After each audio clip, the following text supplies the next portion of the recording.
जी दोस्तों अस्सलाम वालेकुम। मैं थोड़ा अपना दोस्त राणा मोहम्मद अदनान ते तुसी देख रहे हो मेरा यूट्यूब चैनल शकलगढ़ 420। माशाल्लाह जी है अपने कज़न है भाई शफाक साहब ते इन्होंने बकरियां शक्रियां रखी दियां देसी बकरियां। तुहानू बकरी दे झड्डे दा शौक करवाने, चेक करो माशाल्लाह खूबसूरत बकरी, देसी बकरी है। केड़ी नस्ल दी है भाई शफाक भाई? देसी है। देसी बकरी है जी। को सानू कोई पता तो नहीं है। माशाल्लाह जी बकरी देख के खूबसूरत चेक करो माशाल्लाह जी, माशाल्लाह जी खूबसूरत खूबसूरत।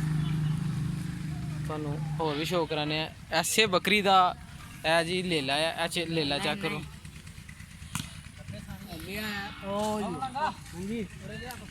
इस तो बाद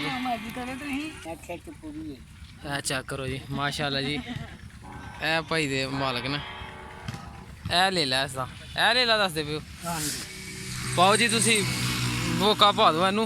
उन्होंने जी शाम को दुद्ध शुद्ध पिलाना है। ले लै चेक करो माशाल्लाह इस बकरी दा ले लै कन शन चेक करो खूबसूरत सोहना जानवर है। चेक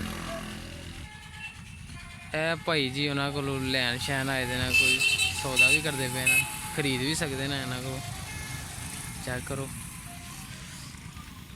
भाई शबाद जरा इनू धरा के चेक करो।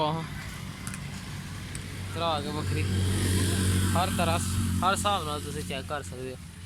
ठीक हो गया भाई शबाद, तुसीं इनू जेह्ड़ा ना बोका पा दो। माशाल्लाह जी सोहने जानवर ने। इस बकरी का जनाब ए ले लै ए बकरा दा चेक कर सकते हो।